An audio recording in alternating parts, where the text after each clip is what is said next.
আসসালামু আলাইকুম রহমতুল্লাহি বারাকাতুহু। আপনারা বুঝতে পারছেন আমার শরীরটা খারাপ, গলা ধরেছে। আল্লাহ রব্বুল আলামিনের খুবই গুরুত্বপূর্ণ একটি মেসেজ কোরআনে ইরশাদ করেছেন, আমার রসুল বান্দা উম্মতের কাছে প্রচার করেছেন। সেটি হচ্ছে আল্লাহ রব্বুল আলামিন কোরআনে বলছেন, ইন্নাল্লাহা ওয়া মালাইকাতাহু ইউসাল্লুনা আলান নবী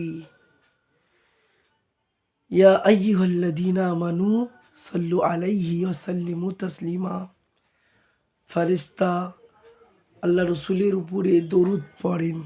হে বিশ্বের মুসলমান ইমানদার, আমার রসুলের উপরে তোমরা দরুদ পেশ করো।